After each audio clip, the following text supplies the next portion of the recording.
do you think is a great success of Gunsmoke? Cast that's ever been together. Everyone is only interested in making a great show regardless of how much they have to do in the thing. They only want it to look real. We try to make it a semi-documentary. Gunsmoke wasn't just a TV show. It was an American legend. Week after week, millions tuned in to watch Marshal Dillon and his loyal companions tame the frontier. I don't know. But I'll tell you something, Doc. You better not mess around with Nader. But behind the dust and Gunsmoke, the set held secrets fans never saw.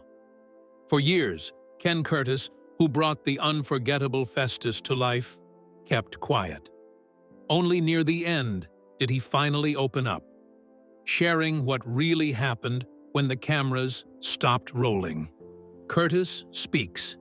For decades, Ken Curtis kept quiet about the inner workings of Gunsmoke. Unlike some actors who eagerly shared tales from the set, Curtis preferred to let the show speak for itself.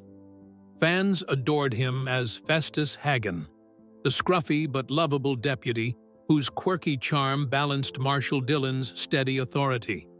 But off-screen, Curtis rarely stepped into the spotlight.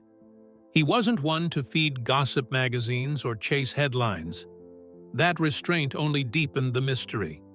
What was life on one of television's longest-running shows really like?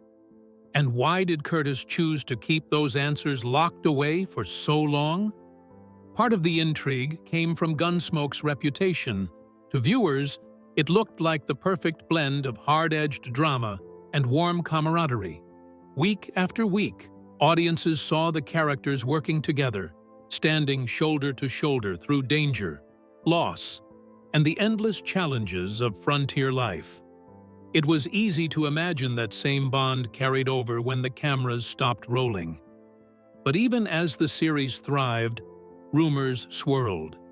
Whispers of long shooting days, creative clashes, and simmering tensions trickled out, though never in detail. Curtis, when asked, would smile politely and steer the conversation back to Festus or the joy of entertaining fans. That silence lasted years, decades, in fact. While other cast members offered their memories, some lighthearted and others blunt, Curtis remained measured. He seemed almost protective of the Gunsmoke family, unwilling to tarnish its image. To fans, this silence made him both admirable and frustrating. Admirable because he showed loyalty. Frustrating because if anyone could pull back the curtain, it was him. It wasn't until later in life, as the weight of years made reflection natural, that Curtis began to loosen his grip on those memories. Perhaps he sensed that fans deserved more than a polished version of history. Or maybe he simply realized that telling the truth was a way of honoring the show's legacy, not diminishing it. Whatever the reason, his willingness to finally open up carried an air of finality, like a man putting the last pieces of a puzzle into place. When he did speak, Curtis didn't deliver a tabloid scandal. He wasn't out to shock anyone or settle old scores. Instead, he spoke with the same straightforward honesty that defined his character on screen. He acknowledged that Gunsmoke wasn't a flawless utopia. Behind the carefully crafted episodes were long days, competing personalities, and moments of real strain. Yet, he never presented these as complaints. He framed them as part of the reality of creating something so ambitious and enduring. What made his revelations compelling was the balance he struck. He didn't sugarcoat the challenges, but he also didn't let them overshadow the bigger picture. Listeners could tell he was proud of the friendships that survived, proud of the work they produced, and proud of his place in television history. In sharing those truths, Curtis gave fans something precious. Not a perfect fairy tale, but a human story. Curtis reminded audiences that legends aren't built in silence. They're forged in the messy, complicated, and very real experiences of the people who live them. His honesty didn't tarnish Gunsmoke. It deepened it, giving fans a chance to love the show not only for what appeared on screen, but for the struggles and triumphs behind it. for Ken Curtis. Those words became his legacy, his way of saying that the story of Gunsmoke was worth telling in full, even if it took him a lifetime to share it. And after years of silence, Ken was finally ready to pull back the curtain and really reveal what life on the Gunsmoke set was really like. The real story. When Ken Curtis finally opened up about his Gunsmoke years, fans leaned in closer than ever. They wanted to know what really happened behind the dusty streets of Dodge. Curtis delivered with honesty, warmth, and just enough candor to clear the fog of decades-old speculation. The first thing he made clear was simple. Gunsmoke was a job, and like any long-running workplace, it had its share of friction. You put people together day in and day out for 20 years, Curtis noted, and you're bound to have disagreements. It wasn't the picture-perfect harmony fans sometimes imagined, but neither was it the dramatic battlefield that rumor mills painted. There were tensions, yes, but they were the natural byproduct of creative, passionate professionals working in close quarters. Curtis addressed the whispered stories about James Arness, the towering star who played Marshal Dillon. Some claimed Arness was aloof or difficult, but Curtis pushed back gently. Arness, he explained, was a private man who carried the weight of being the face of one of the longest-running shows in television history. Jim wasn't unfriendly, Curtis said. He just kept to himself. That was his way far from being a tyrant. Arness was a professional who showed up, did his work, and led by example. Of course, not every memory was so measured. Curtis admitted that tempers did flare from time to time, especially during long shoots in grueling conditions. Lines were forgotten, scenes were reshot, and egos occasionally bruised. But he was quick to emphasize that these flare-ups rarely lasted. "We'd get into it one day and be laughing the next," he recalled. "You couldn't stay mad for long. We were too busy trying to make the show the best it could be." One of the revelations that fans appreciated most was Curtis's insistence on the camaraderie that underpinned the cast's relationships. He remembered shared meals, practical jokes, and long conversations between takes. Amanda Blake, who played Miss Kitty, was often at the center of that camaraderie, keeping spirits up and acting as a bridge between personalities. Curtis spoke of her fondly, praising not just her talent, but also her generosity off-screen. Curtis also confirmed something many fans had suspected. The departure of certain cast members, like Dennis Weaver's beloved Chester, wasn't due to explosive fights, but rather natural career moves. Weaver wanted to branch out, explore new roles, and challenge himself. While his absence was deeply felt, Curtis explained that there was no bitterness, just the reality of actors growing and moving on. One of the most striking things Curtis revealed was how much the cast cared about the fans. They weren't just making television for themselves. They were acutely aware that millions of households tuned in every week. That responsibility sometimes added pressure, but it also fueled their dedication. "We knew folks were sitting down in their living rooms waiting to spend an hour in Dodge," Curtis said. "That kept us honest. We didn't want to let them down." Curtis also touched on the grittier side of production: long hours under hot lights, uncomfortable costumes, and the physical demands of action-heavy episodes. He remembered more than a few bruises, the occasional sprain, and even times when the cast pushed through illness to keep the schedule on track. These weren't the glamorous moments of Hollywood, but they spoke to the grit that kept Gunsmoke rolling for 2 decades. Perhaps the most poignant part of Curtis's reflections was his description of the atmosphere once the cameras stopped rolling. Contrary to rumors of bitterness or division, Curtis painted a picture of a group that, despite their differences, respected each other deeply. "We became a family," he said, "not the kind that always agrees, but the kind that sticks together when it counts." That sentiment resonated with fans who had long suspected that the chemistry on screen came from something real, Curtis's words were less about clearing up scandals and more about preserving legacy. He wanted people to know that Gunsmoke was created by hard-working professionals who poured themselves into every episode.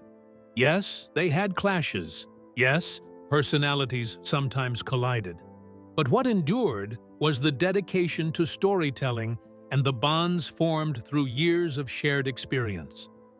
For fans who had grown up with Festus, Curtis's honesty was a gift. It allowed them to see beyond the legends and rumors to the truth of the matter. Gunsmoke was made by people, flawed, talented, stubborn, funny people, who came together to build something extraordinary. His words didn't tarnish the show's shine. They deepened it, adding layers of humanity to a series already steeped in myth. By finally telling his story, Curtis gave closure not only to himself, but also to millions who had loved Gunsmoke for generations. He pulled back the curtain just enough to show that the dust of Dodge City wasn't magic. It was effort, heart, and a family of actors who made it feel real. The Gunsmoke set. From the moment Gunsmoke hit television screens in 1955, viewers fell in love with its rugged authenticity. The dusty streets of Dodge City felt alive, the saloons buzzed with danger and camaraderie, and the wide-open prairies looked like they had rolled straight out of the history books.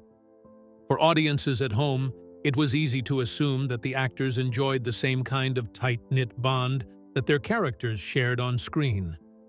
After all, how could such convincing chemistry exist without real friendship behind it? But Ken Curtis eventually hinted at a different reality. He didn't deny the warmth and camaraderie, but he was quick to remind fans that what they saw each week was, above all else, a performance. Actors clocked in and clocked out. They worked long hours under the hot lights, filming scenes that sometimes took multiple takes to capture. While viewers experienced 30 minutes of seamless storytelling, the cast might have spent days piecing together a single episode. That kind of schedule demanded stamina, and even the best of friends could grow tired under its weight. Curtis pointed out that the myth of harmony came from the nature of television itself. Back then, the public rarely got a peek behind the curtain. There were no constant social media updates or candid on-set documentaries. The cast could keep their struggles private, and fans could preserve the illusion that their favorite Western heroes were just as inseparable off-camera as they were in Dodge City. It was a comforting belief, but as Curtis explained, it wasn't the full story. Reality meant fatigue. Reality meant personality clashes. Reality meant that sometimes, after 12 hours of filming, even the most patient co-star needed space. None of this, Curtis clarified, was unusual. It was the natural result of a long-running show with a large ensemble cast, each actor bringing their own style, ambitions, and quirks to the table. The myth of Gunsmoke was that everything was easy and effortless. The truth was that it took hard work, compromise, and occasional friction to make the series endure for 20 seasons. Curtis also stressed that the myth versus reality wasn't meant to dampen anyone's love for the show. Quite the opposite. To him, knowing that the cast overcame their challenges made the final product even more impressive. He wanted fans to understand that the magic of Gunsmoke was born from dedication, not coincidence. The smiles and friendships that appeared on screen often grew out of shared effort, not just natural chemistry. That made them, in a way, even more meaningful. Could the laughter and camaraderie on the Gunsmoke set really survive the long days, the drama, and hidden tensions, where humor met the heat? One of the most surprising things Ken Curtis shared about his time on Gunsmoke was how much humor kept the cast going. While the show itself often dealt with gritty themes, justice, betrayal, survival, and loss, life on the set wasn't all stern faces and tense standoffs. In fact, Curtis insisted that laughter was just as important to the survival of the cast as any script or camera. Without it, he believed the weight of the job might have broken them. Curtis himself played a big role in lightening the mood. Much like Festus, he had a knack for slipping in a joke at the right time or pulling a harmless prank that cut through the monotony of long filming days. Co-stars sometimes rolled their eyes, but more often than not, they laughed along with him. His playful personality became a kind of glue, reminding everyone that while they were part of a groundbreaking television drama, they were also just people doing a job together. The humor wasn't limited to Curtis. Castmates found small ways to poke fun at each other, turning downtime into a release valve. Maybe it was a sly remark after a botched line, or a chuckle when a horse decided to misbehave during a carefully staged scene. Fans never saw these bloopers, but for the actors, they were precious. Curtis later said that some of his best memories weren't the ones etched into film, but the moments when the cast doubled over laughing in between takes. But humor, as Curtis admitted, wasn't just for fun. It was also a coping mechanism. The long hours, the heat of the studio lights, and the sheer grind of producing hundreds of episodes created tension. Tempers sometimes flared, and egos sometimes clashed. That's where the jokes mattered most. A quick quip or shared laugh could take the sting out of frustration, smoothing over conflicts before they grew into something bigger. Still, Curtis didn't pretend that humor erased all problems. Beneath the jokes and camaraderie were real pressures, competition for screen time, creative differences, and the natural friction of strong personalities working side by side. Hidden tensions ran quietly in the background, often unspoken but undeniably felt. The brilliance, Curtis explained, was that those tensions rarely spilled onto the screen. Somehow, the cast managed to channel that energy into their performances, fueling the intensity of the drama while preserving enough goodwill to keep working together year after year. For fans, hearing this side of the story added depth to their love of Gunsmoke. It wasn't just about the scripted adventures in Dodge City. It was about the humanity behind the camera. The fact that the cast laughed, argued, forgave, and pressed on made their on-screen relationships all the more authentic. Curtis believed that without the balance of humor and heart, the show could never have lasted as long as it did. That mixture, lightness to counter the heaviness, forgiveness to counter the friction, was the real secret ingredient in Gunsmoke's longevity. When the cameras stopped, the family remained. For all the talk of long days, creative differences, and occasional flare-ups, Ken Curtis never wanted fans to think the Gunsmoke set was defined by tension. Quite the opposite. What stood out most to him, especially as he grew older, were the friendships that survived long after the cameras stopped rolling. The years on set forged connections that weren't always easy, but they were real, and they stayed with him long past the end of the series. Curtis spoke often about how close-knit the cast became simply by spending so much time together. 2 decades of production meant thousands of hours side by side, running lines, waiting for lighting to be set, or riding horses across a dusty backlot. That kind of routine created a bond that couldn't easily be broken. He compared it to family life, sometimes frustrating, sometimes funny, sometimes overwhelming, but always marked by a deep sense of belonging. One relationship Curtis valued deeply was with James Arness, who played Marshal Dillon. Arness, towering and stoic, often carried the weight of the show as its lead. Curtis admitted that Arness wasn't always the most talkative or approachable figure on set, but behind that reserved nature was a man he respected enormously. Over time, mutual respect turned into real friendship, and Curtis cherished the quiet trust they built. Amanda Blake, who portrayed Miss Kitty, was another cast member Curtis remembered fondly. While she was known for her fiery spirit and strong opinions, he admired her dedication and her ability to bring life to a role that could have easily been sidelined in a male-driven show.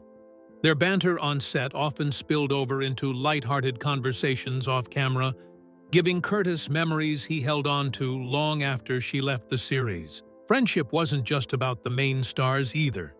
Curtis spoke warmly of the crew, the camera operators, makeup artists, wranglers, and dozens of people who rarely got the credit they deserved. He felt they were just as much a part of the Gunsmoke family as any actor, and he never forgot the long hours they worked behind the scenes. Those bonds, too, outlived the show, with reunions and phone calls keeping the connection alive.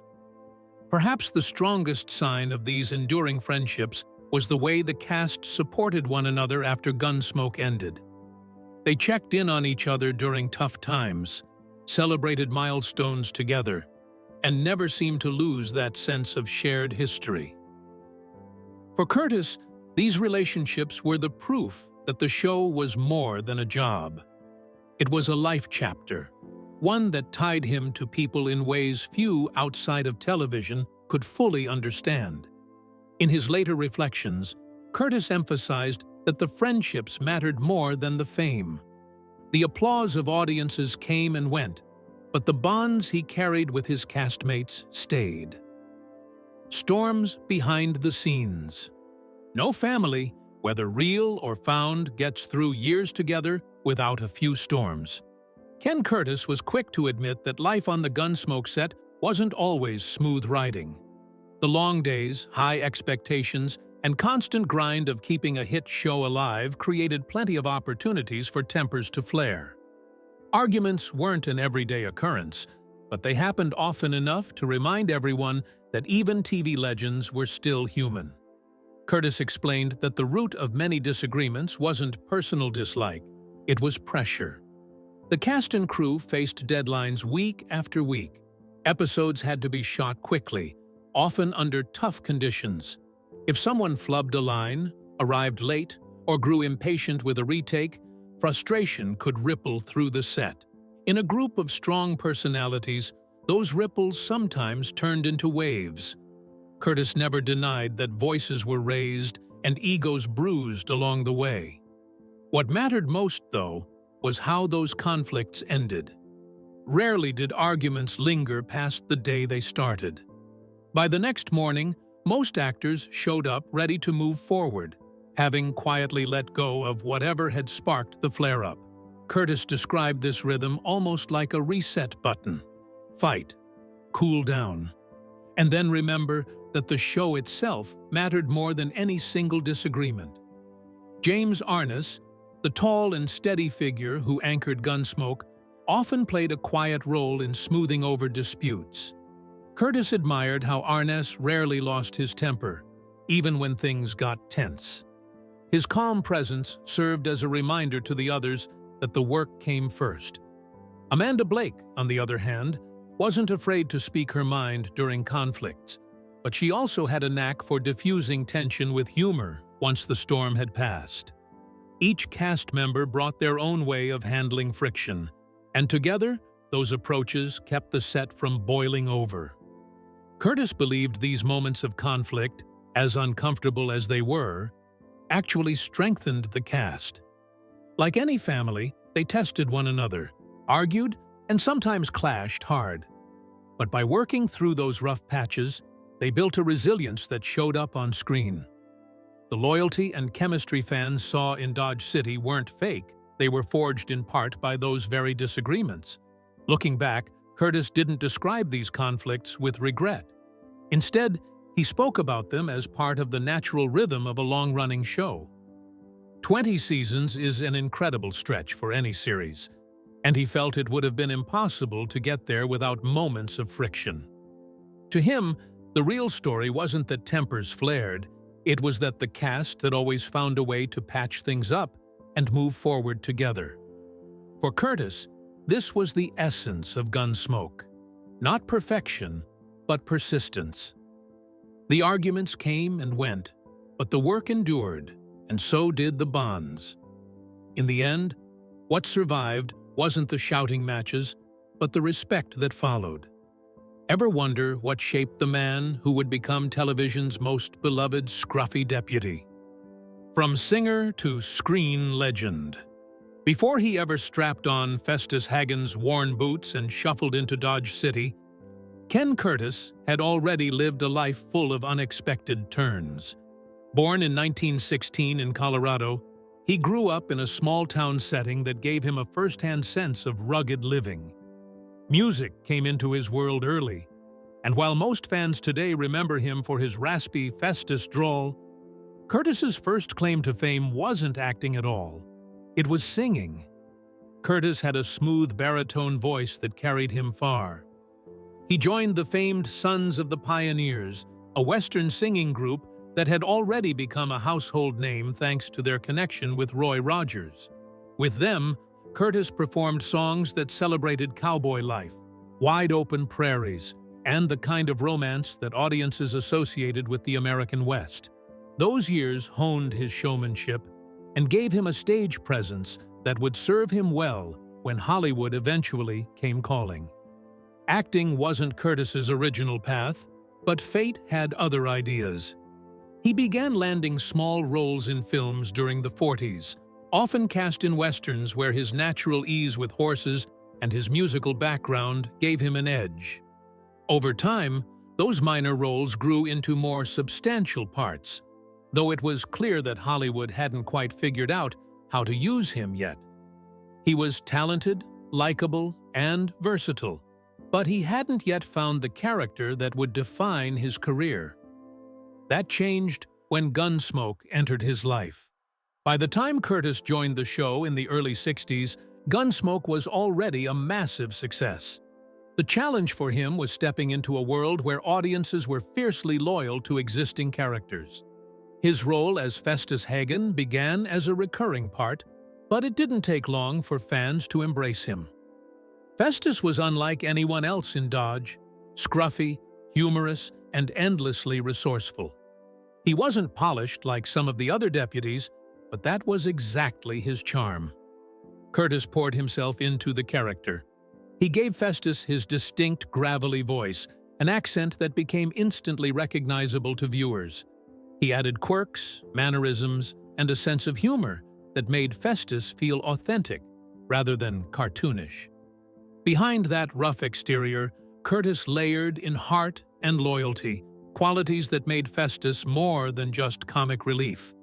Over time, Festus became one of the most beloved figures on the show, even stepping into the role of Dillon's right-hand man after Dennis Weaver's Chester departed.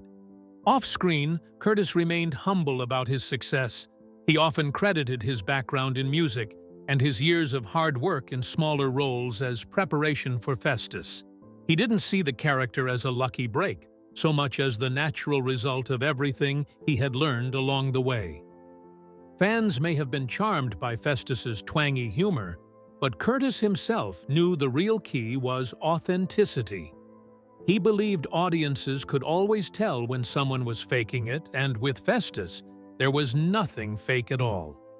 By the end of his run, Curtis had not only cemented Festus as an icon of Western television, but also carved out a permanent place for himself in pop culture. His journey from small-town Colorado boy to singer, to actor, to television legend showed the breadth of his talent and why his voice carried such authority when he finally opened up about what life on the Gunsmoke set was really like. The curtain call. As the years went by, Ken Curtis gradually stepped away from the bright lights of Hollywood. Unlike some actors who chase roles until the very end, Curtis was content to let Festus remain his signature contribution to American television. By the late 80s and into the 1900s, his appearances on screen had slowed considerably, but his influence hadn't dimmed. Fans still recognized him instantly, and when conventions or reunions rolled around, Curtis was greeted with warmth, applause, and endless stories about how Festus had touched their lives. Away from the public eye, Curtis preferred a quieter existence. He split his time between family, close friends, and the occasional public appearance. Those who knew him personally often remarked that the man himself wasn't all that different from Festus.